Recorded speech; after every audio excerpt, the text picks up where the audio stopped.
Good morning, I'm Keith Manconi with a look at business and sports. First, the business. New research suggests that the production value of Taiwan's semiconductor industry could grow by 11% over the year on solid demand for consumer electronics in China. The state-funded Industrial Economics and Knowledge Center estimated output for the local semiconductor industry will total 2 trillion NT this year. The report attributes the growth to the expanding integrated circuit design sector, which is expected to see a nearly 13% increase.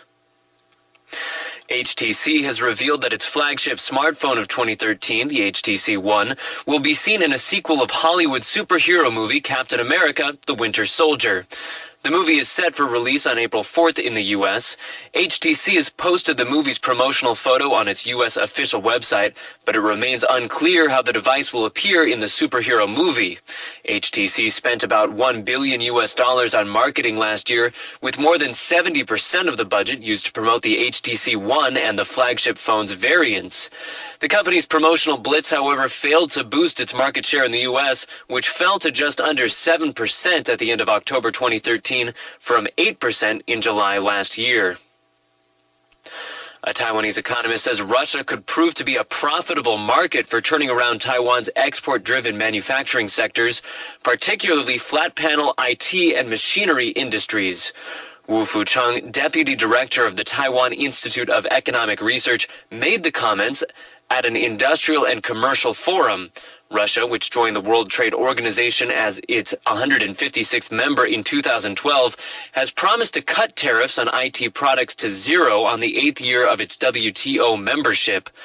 Wu said a future tariff-free Russia will be a big opportunity for Taiwan electronics exporters. The man Newsweek claimed is the creator of Bitcoin has hired a lawyer in an attempt to clear his name. Dorian Satoshi Nakamoto is repeating a denial he made to the Associated Press more than a week ago that he has never had anything to do with the digital currency. In a statement issued by lawyer Nakamoto said Monday that he did not create, invent, or otherwise work on Bitcoin. Despite Nakamoto's repeated denials, the magazine has stood behind the story. Nakamoto did not say whether he plans to sue the magazine. Pressure on European Central Bank to do more to prevent prices from falling in the 18th country Eurozone ratchet up Monday. The increase in pressure comes after figures showed inflation across the region unexpectedly fell in February to its lowest level since October. Figures released Monday by the Eurostat statistics agency showed consumer prices were 0.7% higher in February than the year before. That was lower than the 0.8% initial estimate and took the annual rate down to its lowest level since late 2009. Now looking at the global market on Monday, relief that U.S. and European sanctions imposed in the wake of the Crimean referendum failed to touch on Russia's vital economic interest helped global stock markets power ahead on Monday. In Europe, the FTSE closed up 1.4%, while Germany's DAX rose 1.2%. The CAC 40 in France ended 1.3% higher. In the U.S., the Dow Jones was up 1.1%, while the broader S&P 500 rose 0.9%. Earlier, Japan's Nikkei fell 0.3%, while the Kospi edged up 0.4%. The Hang Seng dipped 0.3%. In mainland China, the Shanghai Composite rose 1%. That's it for business. Now for the sports. In soccer news, Francesco Totti scored the opener and Roma went on to beat Udinese 3-2 Monday to maintain its 3-point lead over Napoli in the race for Italy's last direct Champions League spot. Staying with soccer, German prosecutors said Monday they won't appeal against Uli Hoeneß's 3.5-year sentence for a tax evasion, clearing the way for the former Bayern Munich president to start his prison term. Hoeneß, one of German football's most prominent figures, was convicted last Thursday of evading about $40 million in taxes via an undeclared Swiss bank account. He subsequently said he wouldn't appeal and resigned as Bayern Munich president. In news from Oscar Pistorius' trial for the murder of Reeva Steenkamp, a South African guns expert testified yesterday the former Olympian once said he mistook the sound of a washing machine for an intruder and went into combat mode in his house. Sean Renz also said the Olympian had a great love and enthusiasm for guns and wanted to buy 7 more in 2012 to add to the 9mm pistol he already owned.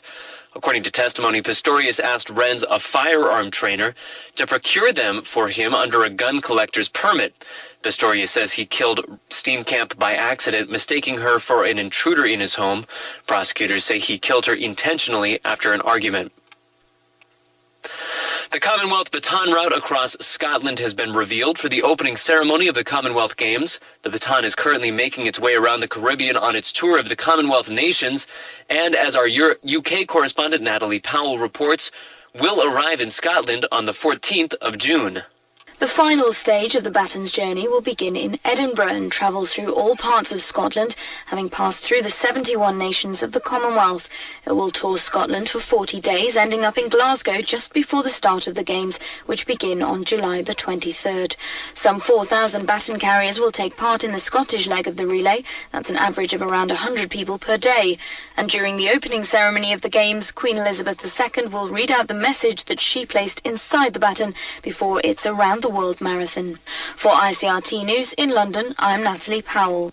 And in NFL news, the owner of the NFL Colts is in trouble with the law. Correspondent Tom Atkins reports.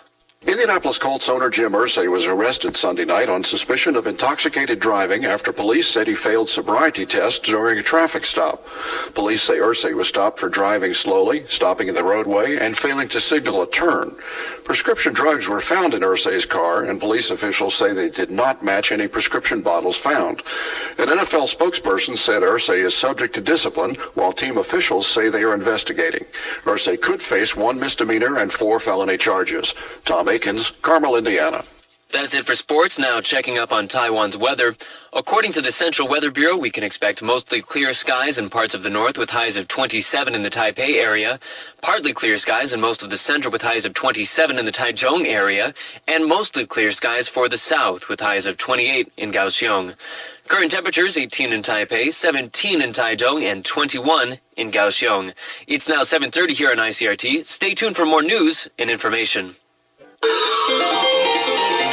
ICRT Traffic Report, making your morning commute a little less painful.